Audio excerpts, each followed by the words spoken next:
Hello, everybody. Welcome to City Lights. I'm your host, Peter Maravellis, and tonight we welcome back to the house our dear friends from ALTA Magazine, celebrating issue 17 of their wonderful, wonderful journal. So yes, you may applaud. For those of you watching online and from afar, welcome to you too. As always, we are beaming to you from the unceded ancestral homelands, the Ohlone people. A moment of respect is due. ALTA Magazine was founded in 2017 by William Randolph Hearst III as a cultural forum, both online and in print. Yes, thank you. The journal produces provocative essays, in-depth reportage, gorgeous art and photography, and of course, original fiction and poetry. This latest issue presents features on Percival Everett, Lisa C., Viet Nguyen, poetry from Luis Rodriguez, a beautiful insert featuring the work of Tayi Tibble, and fiction from Sylvia Brownrigg, and much, much more. So tonight, we bring you an all-star cast representing the current issue. We have Sylvia Brownrigg, the author of the forthcoming book, The Whole Staggering Mystery. She's going to be over at Green Apple Books. I hope you go over there and check it out. Also, we have Tayi Tibble with us once again, celebrating the publication of Rangikura, published by Alfred A Knopf. She's going to be in conversation tonight with our dearly beloved Forrest Gander. We also have Rebecca Goldstein and Rafael Musa, who are the ALTA Crossword constructors. As you can see behind me, this very, very lovely, and at each of your chairs, you will find a crossword puzzle. So we're all going to dig in tonight. So before we begin, a quick shout out to a couple of people who are very instrumental in making this evening happen. Our thanks go out to John Freeman and Beth Spotswood. Really great appreciation for their efforts in coordinating this. So to get the evening started, we'd like to welcome now the editorial director of ALTA, Blaise Zuriga. Welcome. Wow, I mean, that's fantastic. Holy cow. Thank you. And thank you everyone for coming. Thank you to City Lights for hosting this evening. We're definitely gonna mix up tonight. Yes, you see we have a crossword puzzle. So let's try to, the idea here is the format's gonna be, we'll do some of this, we'll do some of this, we'll come back here and we'll keep it moving. And in all seriousness, the format will be Forrest and Tayi will have a conversation. They'll go first. And Sylvia's going to read, and then we're going to bring Rafa and Rebecca up and ask any question you've ever wanted to know about crossword puzzles. They're ready for it. So let's hit 11 across, okay? And you have the answers right there. You're sitting on it. And so a quick word on Forrest. Yes, a quick word on you. So like 2 years ago, we celebrated his book Not, which is here probably, in Te Whanganui with John Freeman. Fantastic, very centric book, love it. He's a Pulitzer Prize winner. His 2018 collection was called Be With. Too many titles to mention. He's one of the most funny and generous people. He's not swept. He flew in from Providence, did a Zoom call at Newark Airport, drove all the way up here. He should be horizontal right now, but he's not. He's not on that. It speeds the lane that all good creativity comes from. So thank you for being you for us. And he wrote this fantastic interview with Stephen Ratcliffe, a poet in Bolinas, in the Right issue 6 months ago. So he's just a dream to work with, and it's an honor to be around. Tayi Tibble, it's Poetry Month, right? The second collection here. Tayi, we had the privilege of publishing Wayfinders. I thought we were going to be the first kind of American publication to publish it, but New Yorker came out first with our so that was just an honor, and we're just so deeply thrilled to have Ocean Memory. It's a special pullout. It's an incredible essay. Please take a chance. Pick up and read it. You'll be moved and unforgettable. Rangikura is her second collection. Her first book, Poūkahangatus, in ALTA Journal, Elaine Castillo praised it as being mordantly funny and often devastating. Just like Tayi. And so here's her new book, which one reviewer said that these poems live in the space between the end of the world and a new day. And she's been written up everywhere from paying attention right now. She's in the New York Times, she's in Interview magazine, soon to be again in ALTA.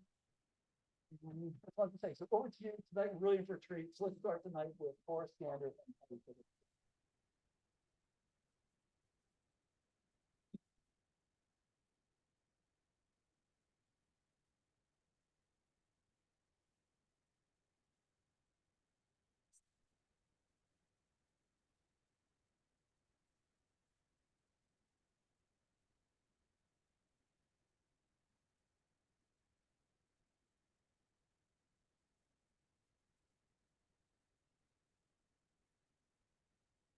All right, Tayi. All right, Forrest. Here comes the questions. We're going to start with the hard ones first. Actually, we talked a little bit about Rangikura, which is her new book, last time we talked. And I asked you a different version of this question, but because it's a different audience and a new book, and because it's an important part of your writing, I think I'm going to re-describe it with this book. So in your new book, Rangikura, you describe yourself as feline, a preying animal, and you liken yourself to a tree when you write, "My dress hits the floor like molting bark." Also, you say you developed an early kinship with all the ways the earth hurt. In later poems, you link yourself in other ways to the land where you grew up, and you write, "I ate off the land." Do you feel that one aspect of your poetry is connected to an ecological consciousness, a close connection to the earth? Yeah, I definitely think my identity as an Indigenous woman is also identifying with being one with the land. In New Zealand, we call ourselves, our Indigenous people, we call us tangata whenua. Tangata means people, and whenua is our name for the land. I think it's the same in lots of Indigenous cultures. The idea that everything is connected. And in our culture, we believe in our creation story is that there was Papa Tuanuku, the earth mother, and Whanganui, the sky father, and we all descend from them. So we really believe that our first mother was the earth. And a lot of our tribes can still trace ourselves back through our chants and our mōtiatia and our poems back up our generations back to her. That kind of connects to your answer, kind of connects that to this next question, because the poems in Rangikura sometimes remind me of those by a great American poet named Frank Stanford, who died at the age of 29. He wrote lines like, "Horses fuck inside me, and a river makes a bend through my left shoulder. I bleed so the stars have something dark to shine in." In your poem, Mahuika, you associate the ripeness of daylight with white men's laws and wahine blood. So you shrug, you write, and like Stanford, you say you learn to love the dark. And that shrug really interests me. It's as though you decided that instead of wearing yourself down, fighting the daylight powers that historically have disenfranchised the Maori, you claimed the dark for yourself, because it's only there, you suggest later, that the life that was stolen will be recycled back. Would you say that the darkness in your poems becomes a metaphor for the untamed, or the transformative, or the dream of justice? Yeah, definitely all those things. It's like the idea that, you know, I think that line is, yeah, we know that something like the bad things happen and the ripeness of daylight tagged in white man's law and wahine blood. And that was my idea, to kind of talking at, yeah, kind of at once speaking to kind of some of the stereotypes that we have about our Indigenous people in New Zealand, kind of the idea that we might be, or the images of tagging, you know, like doing graffiti. So this idea that we might be vandals or misfits or rebels. And that idea of Māori being a rebel is really, really prevalent in our culture and our history. So it's kind of saying, yeah, just shrugging it off. And the idea about darkness learning to embrace darkness. I think maybe it's in the poem, or it's in quite a few poems in this book. I talk a lot about Pini Nui Te Po, who is the goddess of the underworld. She was the first woman created by Tani, the god of the forest. But she left him to go become the underworld, essentially. And I always like that idea. I think in another poem I talk about reconciling with the idea that your mother is what in Western thought would be considered hell, but she chose to be, and kind of embracing that idea. And the power of the underworld. Well, that's so cool, because that really ties in with my next question too. Because in your self-identification, that's half Maori, you describe yourself as the off-caste of a half-castes, but you write like an unrepentant goddess, someone who has, quote, survived annihilation, whose, quote, mother tongue can still sing despite its history of whippings, someone who has the power to, quote, sculpt you from dirt and then suck you all up. There's a feeling of raw power, even of justified vengeance in some of your poems. Has poetry let you settle some scores with the traditional wielders of power? Definitely. It's what I like. I do find writing to be powerful. It's like the place where I get to have the last word, where a lot of the time in real life, I don't. It is a place of like, yeah, rectifying a lot of things, and yeah. Well, I wanted to ask about some of your language too, because in addition to, in her work, she uses registers and lexicon from a lot of different sources that she funnels like rivers into the energy of her poems. So in addition to your use of Maori words, you channel a lot of references and wordplay from hip and trip hop and rap, like $10 Christoph, Don Perignon, $100 bills, down ass bitch, dead homies, shotgun rhymes, name dropping, sexual bragging, shorthand slang.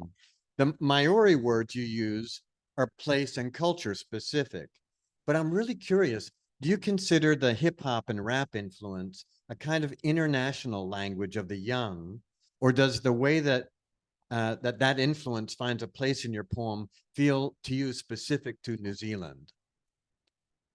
I think both. I think, yeah. I think it's definitely an international language, especially now with like the internet and how we all speak online. But hip hop is really important in terms of an urban Māori identity. Māori who live away from their ancestral kind of lands and maraes and Poūkahangatus, and they live more in the cities. And hip hop was really important to my mum and dad. Like they were kind of doing their kind of reclamation of their Māori identities. I'm actually not half caste. Both my mum and dad are Māori. Oh. I don't know. I know I wrote that. I just thought it sounded cool, but no, both my mum and dad are Māori, but both my grandmothers on my mum and my dad's side, they are half caste. So yeah, both my mum and dad are Māori, and they're growing up in the city. They had me when they were really young, like in their teens, and I think that's when a lot of hip hop music was kind of making its way to New Zealand, and a lot of the Māori and Pacifica Polynesian communities kind of, I don't know, they just related to the kind of, I guess, the African American diaspora, and also like celebration of their culture and swag. And there was like, yeah, they're both like break dancers, and it's just what yeah, I was really raised with, was listening to a lot of hip hop music. And there's another thing about the language that really interests me in her work. So English isn't very rich in what linguists call reduplicatives, those words that are double up words that are sonic repetitions that are really common to Asian and Polynesian languages. And you drop a number of them into your poems, like examples would be lava lava, or tuku tuku, or kapahaka. Did hearing that kind of language as a child help to focus your attention on language play? Definitely. Like I always see it now in my writing, just like how much I tend to write or lean on like internal rhyme and assonance and just like the specific combination of like hard consonants and repetitive vowel sounds, which I find really satisfying. Like, and it's comes, I think, from a lot of our old chants and mortetia, what we call it, this kind of mortetia is our vision of poetry, and it's like these long repetitive chants that go on and on, like tuku tuku, et cetera. Yeah. I love those sounds. Yeah. Maybe one more question. Yeah, I've got lots more, but so I'm really fascinated by the way that your work negotiates so many counterpoints, Tayi, not only between linguistic registers, like we were just talking about, the Maori words, hip hop shorthand, the confessional sincerity in your work, but the way you shift between citified and rural points of view, how you shift between prose and lyric.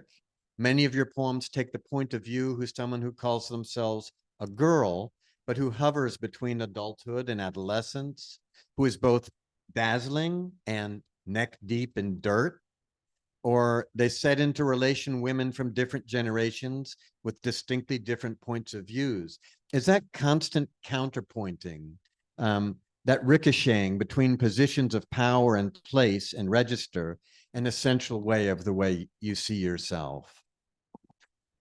Yeah, I would say so. It's like kind of when you don't get to have your traditional or full identity under colonization, you kind of learn to adapt a fluid identity and to be able to have shifting ideas or views and views of yourself, views of others.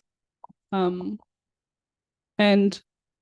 even though I feel like this book is like in one way it's like kind of a dramatic, like almost navel gazing like coming of age narrative, on the other hand, like in our culture we don't,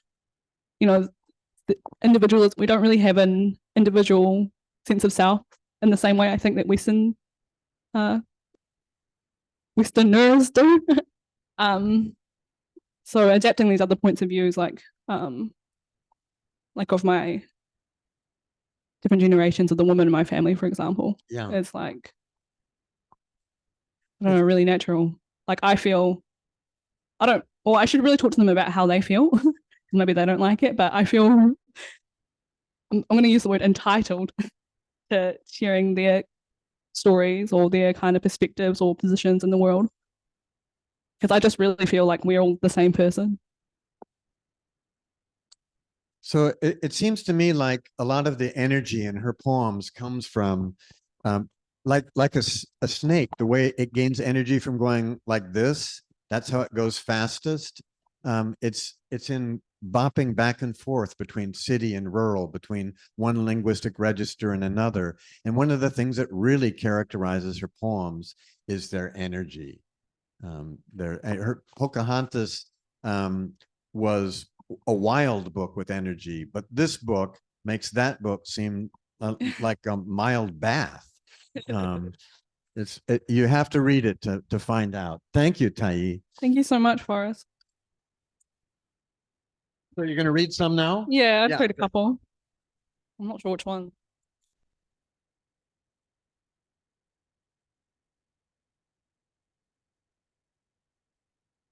Also, I think I write that way because I'm a Libra, and I read in like, what's that old school astrology book, like Linda Goodman? She said that Libras, they think of one thing, they immediately think of the opposite word at all times, and it is like so true.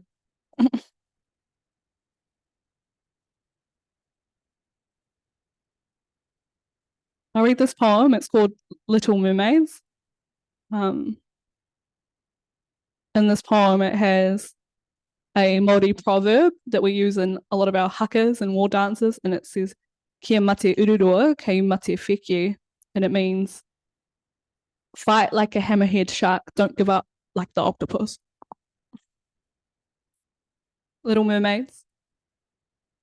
Rinsing the sea salt out of our bikinis with the drinking water and getting a slap upside the head from your mother with her house and garden magazine reserved especially for fanning away mosquitoes and sighing because we know that this is how it's always going to be, because this is how it's always been. Because for 13 years, it seemed that life was nothing but a succession of hot summers. And we were sure that we were Tangaroa's daughters, the way that we adapted to each turn in the river. And I remember the year when we were the 2 strongest girl swimmers in our school. This meant we were forever forced to race the boys for Western feminism, and you would always win, even against the boys who were so like men that the teachers tended to treat them as if they were more muscle than human. In the damp parts of afternoons, we would watch them running laps and ripping papatuanuku up with their cleats, their teeth clenched around orange slices of rubber in the reo. Well, I felt sorry for them slapping kia mate ururoa, ki mate wheke into their chests. Maybe they wanted to be dolphins instead, but that was our job, to dive dumb into the skin of the sea and throw our heads full of good hair skywards, saluting the sun, making scenes of ourselves when we should have been, slinging pippies into your mother's kete, reserved especially for stealing kai moana. But I was a vegetarian and I didn't want to have anything to do with prying kina and cockles loose from the rocks to offer up to the bros like pussy, them slurping and spitting while we flinch, oi, don't, and they just cheer each other on like a pack of crackling gods. And I can't remember where we were, but I can guess we were probably doing what we were always doing during those summers that sweltered with a swagger, standing on the sand, picking out which surfers we wanted or tanning on our backs in the soft parts of the riverbank. But somewhere between the boys and the wet center of the earth, I said, hey, have you ever noticed the way the boys seem too witty when they're angry? The way their eyes roll back and their lips pull tight. That's adrenaline, you say, taking a thirsty glug of water. You want to bottle it, you say, 100% New Zealand pure.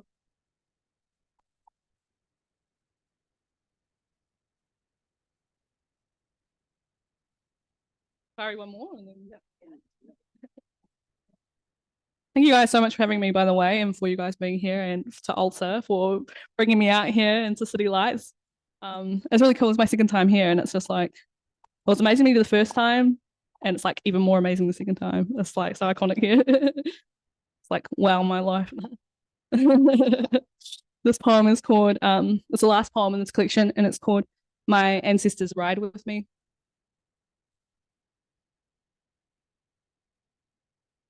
My ancestors ride with me. They twerk on the roof of the Uber as I'm pulling up late to the party. They gas me full tank and they yas me in the mirror as I summon them out of me with my mascara wands and glitter. And every time I draw my eyes on Nana, you encourage me to keep my chin lifted upwards, my eyes filling up with stars. Because I know I walk on salt, blood, water, tears. I know the earth has been beaten down and made gangster, but sometimes, I just want to party. My ancestors ride with me. Don't tell me what they would do. I know them better than you. Because I sat in the lap of my great-grandmother until the flax of her couldn't take it. So she unraveled herself and wrapped around me like a blanket. And at her touch, the privilege of me was a head rush as I remembered, making dresses out of sugar packets, my bro getting blown up in Fawley, my grandfather commemorated under one tree, even though he forced himself into our bloodline and then abandoned me and me and me, my mother saying, go, marry a white man, you deserve better, so I left, the bone leftovers of home, knowing that in 2 generations I'd be called an Oreo, my teeth painted into red brick, 2 mouthfuls of red roots and boiling water for dinner for almost every dinner. So when I'm out with my mans eating an expensive hunk or whatever, my ancestors and I, we share the same taste. And you can see it in our smile, so forceful it splits the space-time continuum. Weird flex, I know. They taught me that the entire universe is malleable and mine to mold, let me mold it in their image. My ancestors ride with me. Don't you dare tell me what they would do. I know them way better than you. I've known them since they were a 5-year-old who was told on her first day she couldn't play because she wasn't the right color. But the kids didn't know that she was actually a witch, a direct descendant of Tohunga, and had transformative powers. And in that instance, their hex became a spell, as it changed her into an immortal thing, a jaw, a whale, a knot made from her grandmother's hair. And in that moment, she realized that life was not going to be fair, but it could be ferocious and forming if she surrendered herself to the brown crying clay. She knew that one day she would make something, puru, gourd, vessel, body of water impossible enough to carry them all. My ancestors ride with me. Don't tell me what the fuck they would do. I know them way better than you. And I know the wild variety of things they had to do to get me here. Some voluntary, some forced, not all of them tika or textbook, postcard or pretty, but God. Aren't you infatuated with the nerve they had to imagine me and make it happen? You can't tell me that my existence isn't anything but the existence of our old magic, of our old ways, of our bloodlines, of our trust in the river. When we first hopped in that souped up waka and looked up at the stars like you got me, and they said hard. So now, I'm harder than a scrum of mountains. I'm current like I'm water. I whip like the Wellington wind, and I'm hotter than the sun. And my ancestors ride with me like dogs. When I whistle, they run and run and run. Thank you.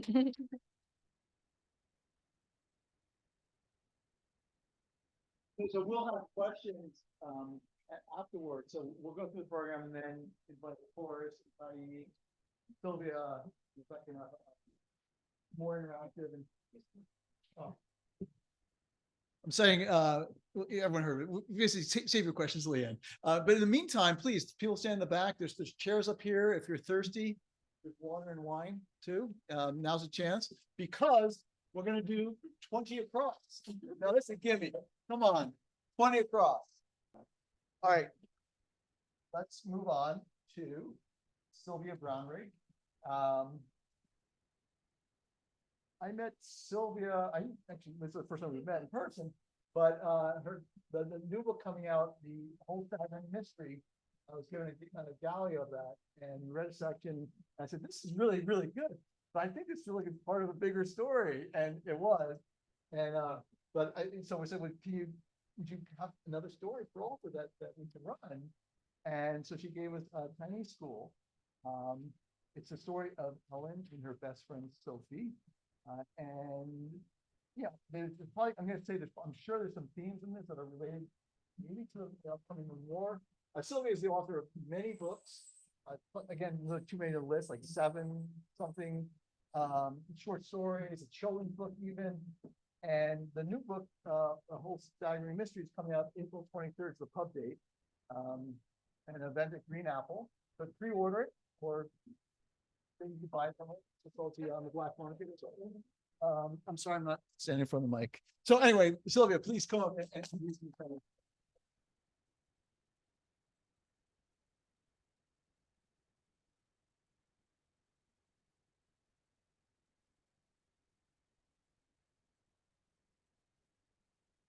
It's really great to be here with everyone, and thanks for coming, and thanks to ALTA.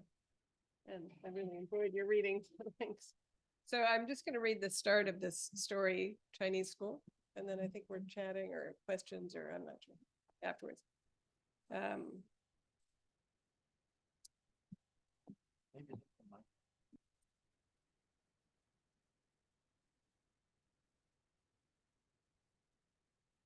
How's that? Is that good? Okay.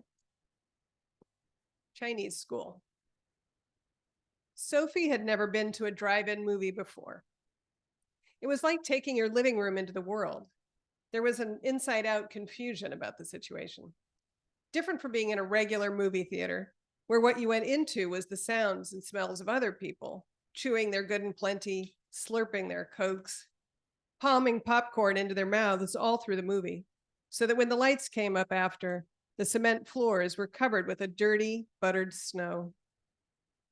They were in the Chins station wagon, all 6 of them, the Chins plus Sophie. The car, comfortably wide, with streaks of wood paneling on the outside, felt as familiar as a living room to Sophie. So much time had she spent in the way back with Ellen, her best friend, and her younger sister, Amelia, being picked up from school, or on longer excursions into San Francisco when the girls flashed peace signs at people in other cars to see who would peace sign back, or most often into Palo Alto for Mrs. Chin's volunteer shift at the Peace Center there.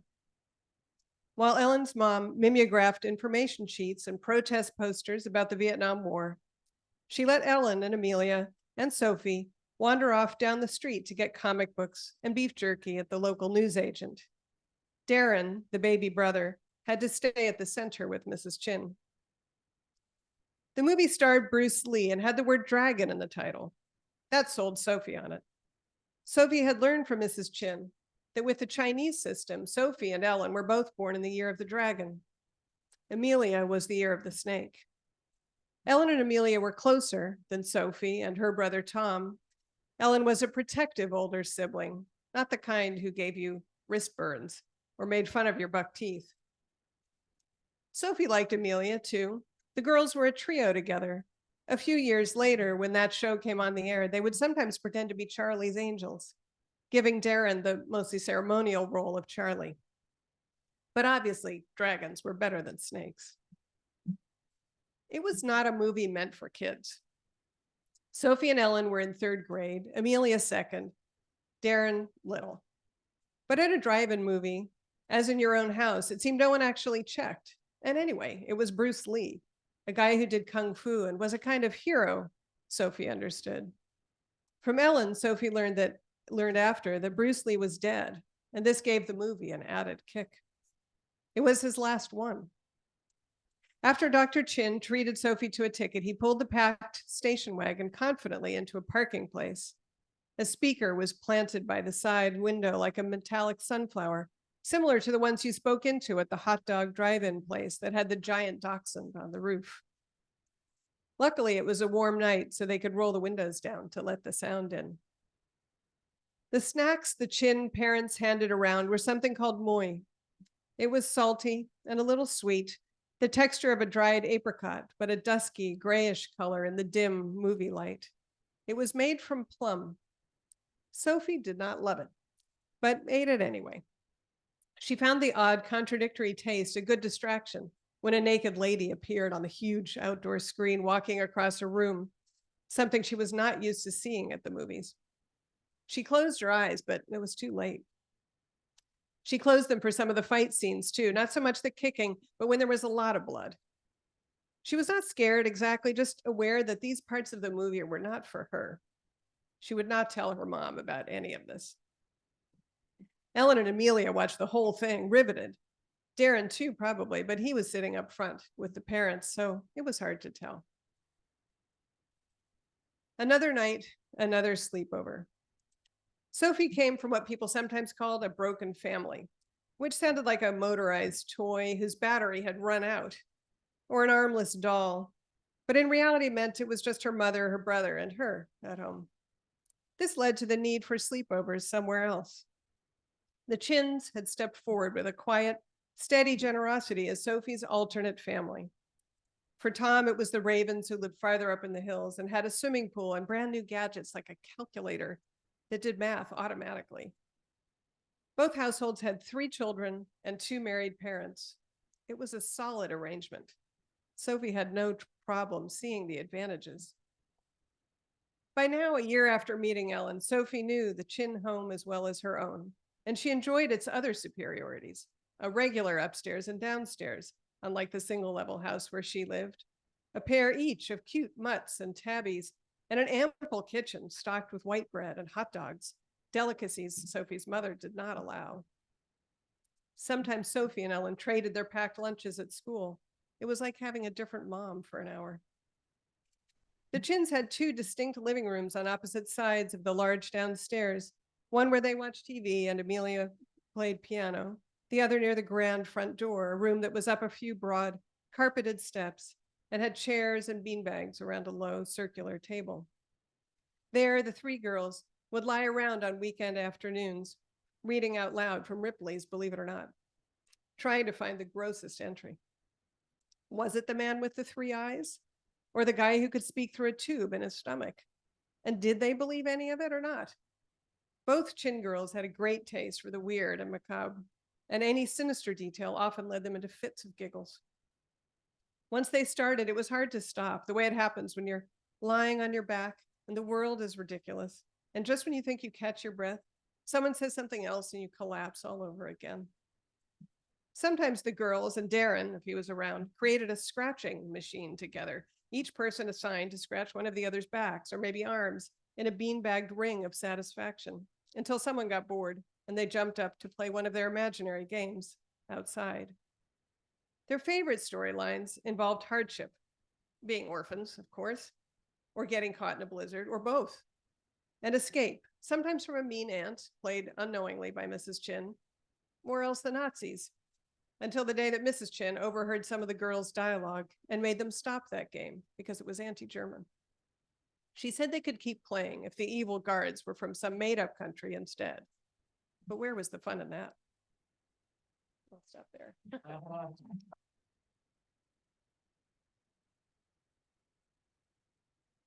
So good, thank you, Sylvia. And so we'll have questions for Sylvia later, but I want to just ask, one thing, a lot of, when it comes to our fiction, we really look for a strong sense of place. And in this story, I mean, the dachshund, the hot dogs, we in the Bay Area, we've been there. And just the question is, how much of, or Charlie's Angels, it's not really a sense of place, but very visual and just how much has this environment, I guess, are you drawing from this? Is it, what's the inspiration? Yes. I mean, I grew up on the peninsula, so those are my landmarks. I had to look up the dachshund actually. I remember the dachshund. I had to make sure I hadn't kind of hallucinated that, but he's very vivid in my memory. That drive-in, wherever it was. Yes, I mean, I was explaining to a friend earlier that the book that's coming out in a couple of weeks is mostly memoir, although there are some stories, some short stories woven through. But the Chins, as they actually were, do sort of make an appearance also in the memoir, in their real identity. But the setting and the characters and really the events of this story are very close to my life. Right. In fact. And then so a related question, Yep. you see how Forrest, like he feeds one question into the Yes. next. Kind of learn from the next. Right. I know that was very well done. So what about, okay, in the book, and it's actually, I read, it was the Benbow Inn. Oh yeah, right. It is, oh, right? I've been to the Bembo Inn, but this was Harbor House in Mendocino. So yeah, that's a very northern on California. the- Yeah. And family there Yeah, as well. yeah. In not necessarily in a station wagon, but in some ways as close an environment. Yes. Well, I think I mean it's funny, especially when kids weren't strapped in the kind of free days of the 70s. The back of a car was a whole world, I felt. I imagine other people of a similar age might have that experience. We were all 3 or 4 of us. There's a later line in the story where the Mrs. Chin and the younger sister pick up Sophie and Ellen, and it's been pouring rain, and the younger sister, who's a little bit tidier altogether and kind of a bit more prim, sits in the front seat and says, "No offense, you guys, but you smell like wet dogs." And so we were, the 2 girls are consigned to the back seat. In the back. In the way back, like the dogs would be. Down the So, back. All right, yeah. we'll have more questions for Yeah. Sylvia for now, but thank Yeah. you. Thank you. And to keep the show moving here, we're gonna actually let's do some crosswords. Okay. 5 across. Anybody? The clue is confesses. Anybody? Yeah. Okay, that's all we're gonna do for now because I want to save number 1 for when Rebecca and Rafael come up here.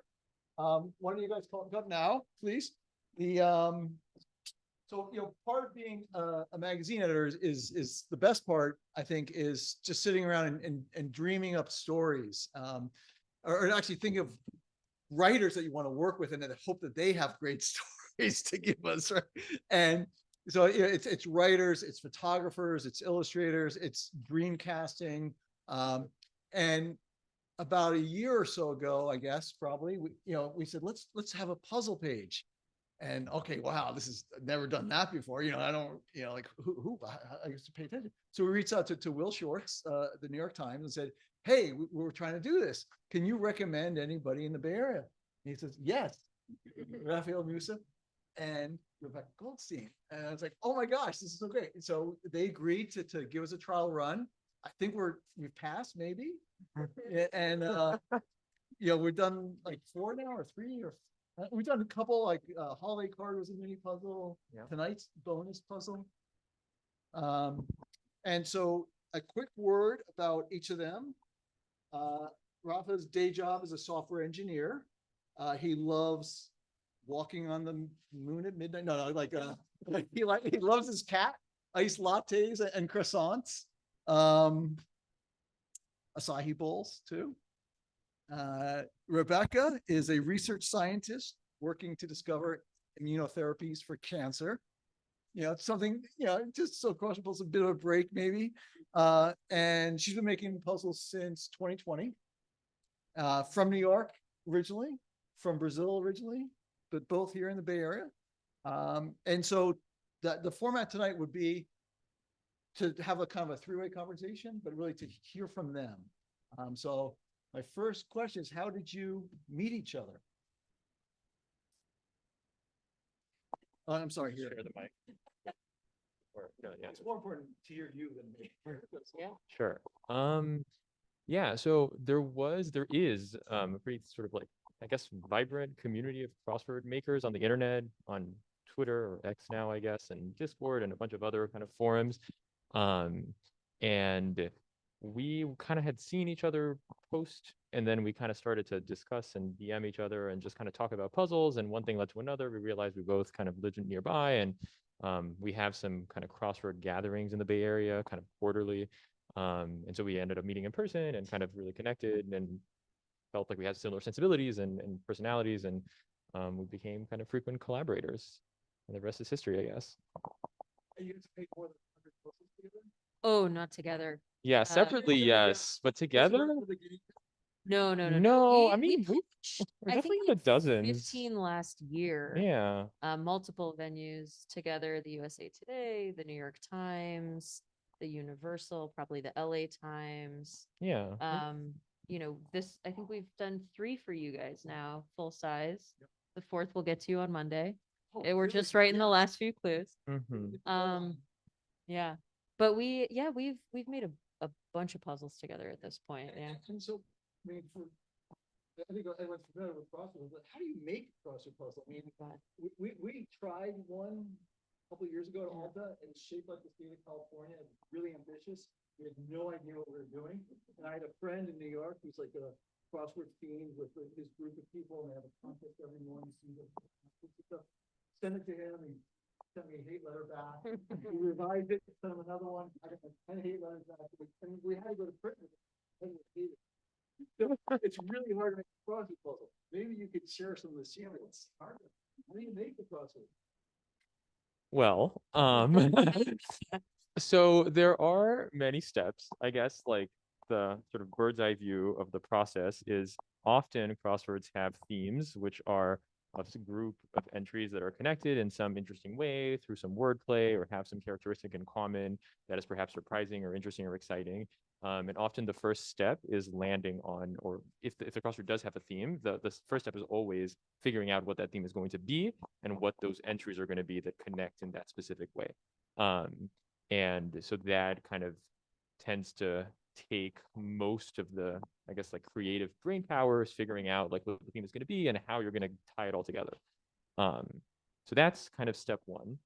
And then once you have that, you need to figure out what the entries are, and crosswords often have sort of symmetry. So as you'll see on the board there, generally, if you kind of rotate them 180 degrees, the black square should look the same. There you go. That's just 90, 180. Upside down. There we go. And so that kind of constrains the lengths of your answers because they need to kind of match symmetrically so you can lay out all the black squares appropriately. I'll let Rebecca kind of finish the journey, Yep. but that's kind of step one. Yeah, once you place your kind of theme entries in there, and you have all your blocks where you want them or where you think might offer you good letter patterns to have options. You could just go through and fill. Some people actually do this by hand, which is terrifying to me. We use software, and so it comes with a word list that has hundreds of thousands of entries, and I kind of go through and pick what I like the best or what I think is the most interesting or has the best cluing potential. You might reach a spot and go, oh man, this isn't working, and go back and move your black squares around and get different lengths and different patterns. And ultimately, once you're satisfied with your fill, is what we call all of the letters in there, you write the clues, which, oof, hey, yeah, that can be a lot of time to write the clues. I sort of kind of burn out by the time we get to that point sometimes, but there are people who just love to write clues, so we love to collaborate with them because then they can do the heavy lift at the end. So, what you described sounds like an engineer. And is it common for crossword? There's a lot of overlap with music we've found. It's so funny to sit with like actual writers. Like, I'm not a writer. This is like a fun little game that I do. Every time I get a little bit of wordplay, I pat myself on the back. But I think it's a lot of different backgrounds. We know lawyers, we know software folks. Yeah, I think I feel like what I really enjoy about it is that there isn't like sort of one obvious sort of path in, right? It's like some people really enjoy the sort of, as you were saying, engineering challenge of kind of having all these constraints and building a grid. And that tends to draw in some people who are perhaps more like have a science or software background. And then some people really enjoy the sort of wordplay and creative aspect. And that might kind of draw in some folks who are perhaps writers or kind of have a more creative mind and really want an outlet for that creativity. Some people just kind of really enjoy like puzzles in general, and they're just kind of like nerdy puzzle people, and that can kind of be a huge draw for this sort of hobby. So it's cool that you end up having a pretty cool range of sort of, ages and experiences and backgrounds that some other hobbies might not necessarily bring to the table. And so I've been very lucky kind of doing this, meeting people and friends like Rebecca and many others who I probably wouldn't have ever had the opportunity to interact with because, we are, how else would we have met? And I've had that opportunity with so many different people, which is really cool. And so that is something that I love about how there isn't like one specific skill that you need. It's sort of like a lot of different ways you can approach it. So crosswords are uniquely, they're an American invention. Started in America by immigrant in the 19th century. They were huge. They were very popular in the past of Pennsylvania Railroad. You bought tickets on the train. You used to have them in dinner menus. They're everywhere. And England was a gap. So the Yankees, what are they doing? And so they came out with the cryptic, which is their answer to the American crossword. But if you look at the history of it, which brings me to one across, crosswords, they mirror the culture at the time. And there is language, right? So crosswordese, there's a clue, certain clues have the ways of doing it. And so if we do one across, just give me one.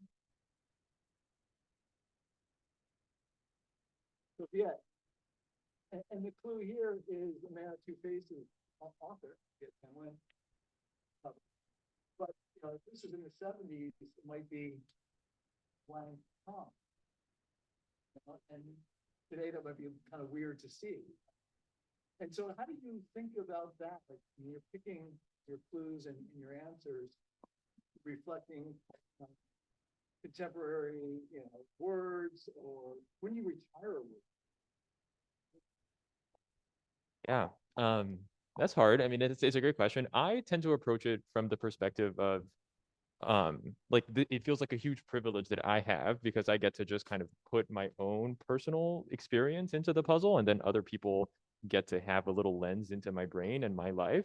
And so, obviously when I'm the one making the puzzle and writing the clues, sometimes and often actually, I'll try to sort of venture outside of what I already know to try to like include something new and exciting and cool that I find, worthy of highlighting. But obviously I tend to default to references and vocabulary and things that I already know and find fun and exciting. And so it feels like a privilege to be able to, you know, create this little sort of microcosm almost of my brain and my mind and my lived experience, and then other people get to like engage with it. And obviously not every answer is that deep. Sometimes it's just car, and a car is a car, and that's fine, right? But like sometimes there are small little tidbits where I get to inject kind of my own personality. So I guess that answers half of your. Yeah, that's it. That is a good question. It's been a while since we made Yeah, one. this was a while ago. You know, I think one of the things that's really interesting, there's sort of a loose rule, I would say, with the younger crowd, in which we probably include ourselves, of like no bummers. You know, this is supposed to be fun. This is supposed to be enjoyable. You don't want to come across like cancer things and like war things, and it's kind of unpleasant, you know? So where you draw that line is up to kind of every individual person or every individual venue, I would say. Yeah, so it's evolving, I think, especially as younger people are coming in, and solvers, I think, traditionally, historically, have been like older cishet white men, frankly. And so having, you know, constructors who are from different demographics brings more things into the puzzle. I mean, a colleague of ours, Ryan McCarty, put gay porn in the New York Times a few months ago, and it was amazing. It like 10 years ago, that never would have happened. The answer was gay porn? That was the answer So in was the the New York clue? Times. Oh, I don't The remember. clue was homoerotic viewings, I think. Yeah, but and then like we took it on ourselves to like write the most rancid clues that we could come up with, like privately, that the New York Times maybe wouldn't have published. You know, things like that. Like what's in there is definitely evolving with time. Yeah. Yeah. All right. So one last question, and then we'll bring everyone up. What's your favorite kind of puzzle? This is a crossword puzzle, but there's acrostics, there's the spelling bees, word jumble. Is it crossword? Yeah, I think I tend to really love themeless crossword puzzles. That I tend to prefer making and solving them. So basically, we were kind of explaining the process for creating a themed puzzle. If the puzzle is themeless, then there's no step of sort of the theme ideation, of course. But those grids tend to be a little bit more sort of open and ambitious in that like the white squares and the words kind of intersect more and stack more. So they're more challenging to fill in a way that's lively. Because they're just kind of more constrained. But what I love about them is that they tend to really let you be sort of very creative and deliberate about what you choose to put in there and choose to not. Because if you have a theme, you often have like 4 or 5 long entries already set in stone. And basically, you're just kind of trying to make it work. And you have a bit less creative freedom to kind of do whatever you want. And anyways, that's a very long-winded way to say that I really love the freedom that a themeless puzzle allows me to have as a creator and as a solver. I feel like I get to see that more. What I was saying about sort of like the constructor's personality showing, I think that can be even more noticeable in a themeless puzzle, because the longer entries there, you get to kind of choose with no constraints at all. And so you get to be super intentional about what you'd like to put in. And I really love seeing something new or fun or fresh or exciting. That makes me think like, oh yeah, like that was a really great entry. That's a really special feeling. Yeah, and I'm the opposite. I'm theme brain like all day long. I hear something and I go, ooh, that could be a theme entry. Could I make a theme out of that? Or could that be the revealer, which is often like the last theme entry that ties all of the theme entries together. I solve a lot every day, so I'll see things in something, go, ooh, I kind of just totally trail off mid conversation, mid reading, mid whatever it is, and just start, you know, coming up with my theme set. Yeah, theme brain all day. Yeah. Cool. All right. Well, now the chance to ask Forrest, Sylvia, Tayi, Rafa, Rebecca, anything you want. Any questions? To stay where you're seated, or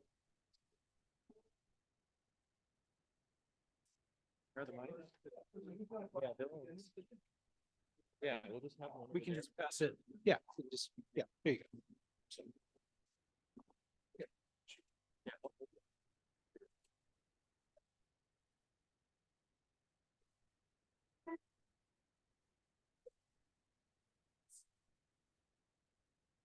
I loved the way Forrest described your first collection and then the second collection as being, it made what, I mean, I'm not going to try to replicate what you said, but did you recognize that description? I mean, have you felt that this second book is really very distinct? And you, like, how would you describe it in your own words in relation to your first one, or as compared with your first one?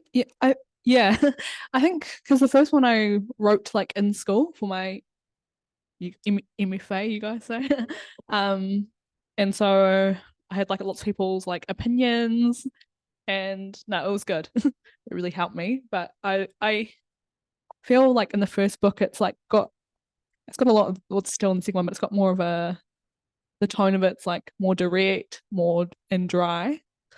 Yeah, that's kind of like how our poets write in New Zealand, just really plain. And I remember getting told like in class to stop rhyming. Nah, I didn't know how to stop rhyming. I said, "Rhymes a fast horse, Tayi Tibble." And I said, "Okay, giddy up and yeehaw." And then the second book, I think because I was writing it on my own, like I just could lean into all the things that I really liked, which was like, yeah, that rap influence and more tia influence. More tia, it's like our chant poetry. Yeah, more musical and hip hop. I was asking you about the journal, and that you read from.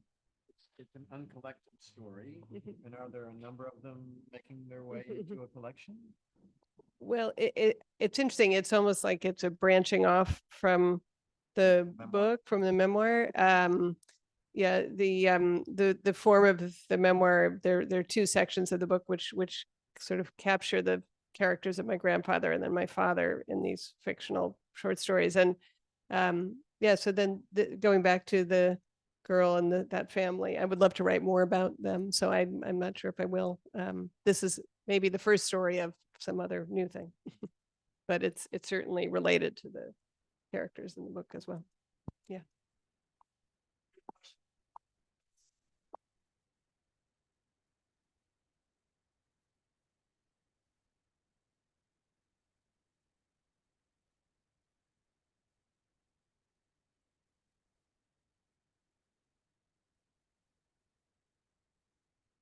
Oh, wow.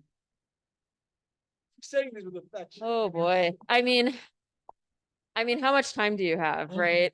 So, let's see. So if anyone wants to solve crosswords in a tournament setting, I am co-directing Westwards, which will take place in Berkeley and online on Sunday, June 23rd. We'd love to have anybody who wants to participate. We're really excited. It's an inaugural event. And we're thrilled to do it. You can go to westwordsbestwords.com for more information, or you can get the QR code there. The community is vast. Rafa and I were both just at the American Crossword Puzzle Tournament in Stamford, Connecticut, which Will Shortz created before either of us was born. I think in the late 70s, there were about 800 people there solving, plus volunteers, plus organizers. So it's everybody. It's all shapes and sizes and ages, and yeah, it's huge. There's a lot of people. Yeah, and one thing that I would like to add is that I sort of going to a crossword tournament might feel like, oh, I'm not like a competitive solver, right? But like, I mean, I'm not either, to be clear, right? And so, but it's not about that, right? Like, there's always the same sort of set of like, 20 usual suspects who are kind of like the fastest solver in the country and who always kind of win these things and are always like doing very impressive things in terms of solving. And they're great and we love them. But like 90% of people are not there to be the fastest solver in the country, right? 90% of the people are there just to kind of be in this cool kind of puzzle nerdy space and meet other people who are kind of like-minded and kind of have this kind of cool in-person energy of doing puzzles and talking about puzzles and being able to kind of celebrate this pastime or hobby or side hustle or whatever it might be for you. So I think for a long time I was very intimidated about, oh my God, a crossword tournament, that's not for me. But it's okay if you're slow or you think you're bad or whatever it might be. It could still be a lot of fun.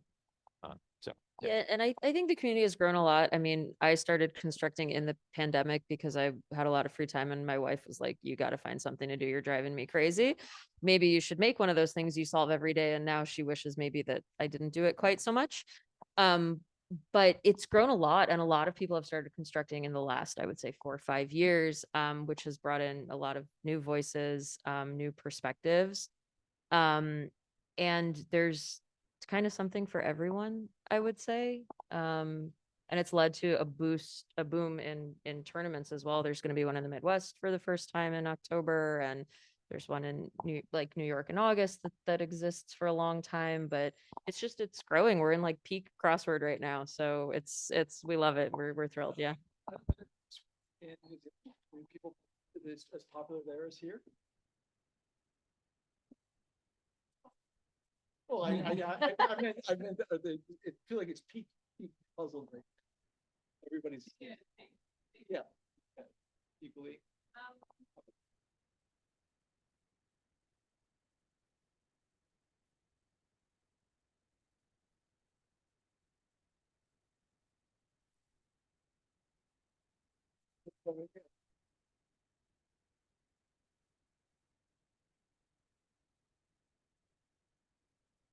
Cryptic. Yeah, those are really, it's a totally different thing. You notice that in here, every letter, there's no 1 letter or 2 letter answers. Everything is at least 3 and runs through everything else. Cryptics, that doesn't happen. In a cryptic, oh God, the clue reads like the surface reads normally, but there's a definition and some sort of wordplay there. There's a bunch of different forms, and you can get the full answer from just the clue with like no letters. It's all in the clue, and it's much more like it looks almost more like a word search layout. It's not as interwoven as an American crossword puzzle is. They're very hard. Yeah. Tayi, you have to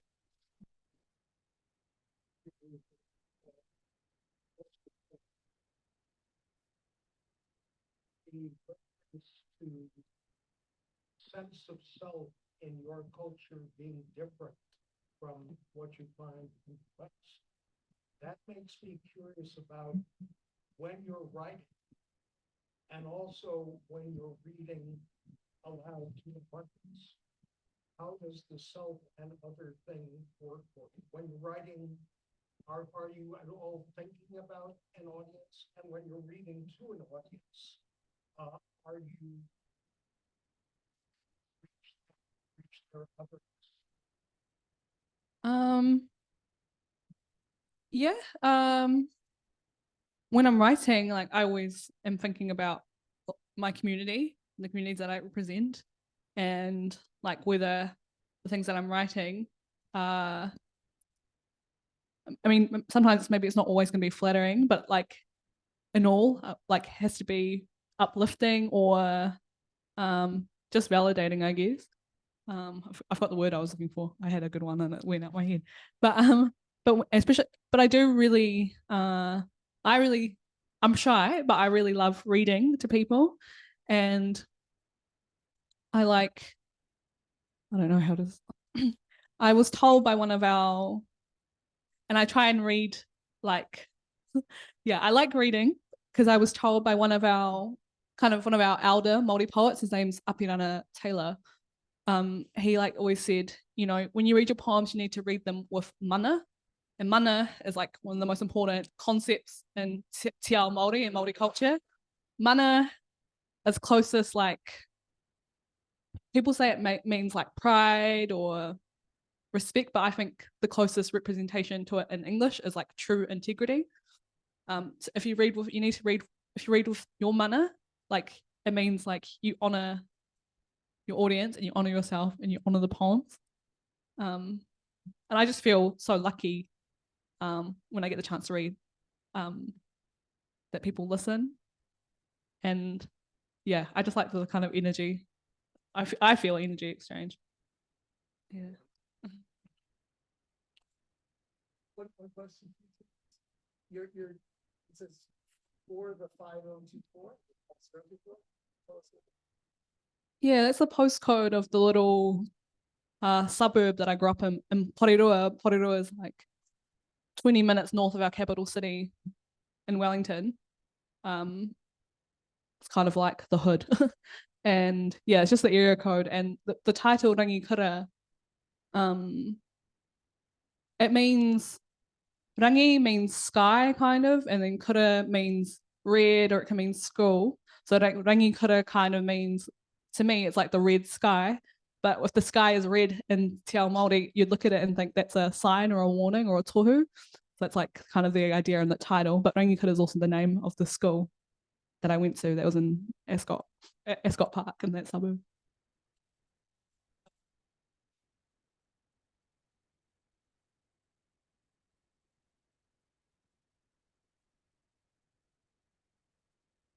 Oh God.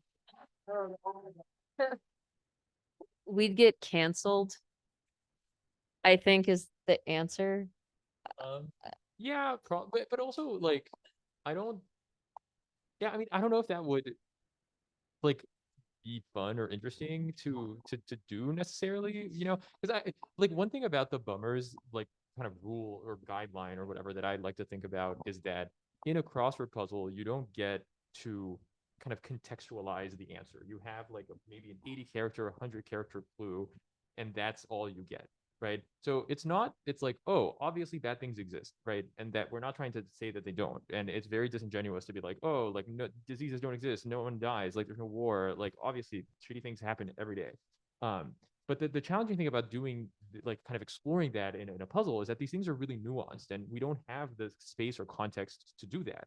Right. So it's like, for example, the New York Times, it's like, oh, like they wouldn't publish like the answer cancer, you know, referring to the disease. But they run articles about cancer. So well, yeah, because you have like thousands of words to contextualize and explain and right, like and kind of like make it clear like what you're trying to accomplish there. But if you have a crossword clue, it's really challenging to kind of do it in a way that feels thoughtful and like intentional in that kind of limited space. And so I think about that a lot when I kind of consider the no bummers policy, is that, you know, am I going to be able to sort of make this answer make sense and be sort of like approachable and not sort of difficult to encounter to a solver in this limited space with no extra context at all. And if the answer is no, then I tend to shy away from it. But if there is a way to do it, then I feel like there could be a path forward. So that's kind of like my philosophy, I guess. Yeah, I would just say it can be really jarring when you come across something. Like I solve a bunch every day, and you know, even like NRA is sort of like a controversial entry because it's a thing that exists, and then they'll clue it to this old timey like FDR thing that existed, and you just kind of like needle scratch when you get to the entry, and you're like, ugh, like, ugh, and it's so unpleasant to like bump over instead of just kind of move smoothly through. People try to rescue things with clues. It doesn't always help. But you know, it's kind of a taste thing. So, you know, whatever floats different people's boats. Yeah, yeah. Let's see, thank you so much. Okay. Thank you for the please, you know, pick up copies from the Torah. There's single issue sales. Storytellers, we got subscriptions and bookstore guides, wine and water, stay and mingle, talk to each other. That's a chance to come out and ask a question if you want. So thank you very much for coming. Big thank you to Peter and City Lillard. Oh, also City Lights, Tayi Yamazaki has a book coming out April. May Day. It's May 1st. May 1st, yeah. It's called Reading the Room. Okay, very appropriate title. And so just thanks everyone. And please stick around, say hi to each other. Have a glass of wine.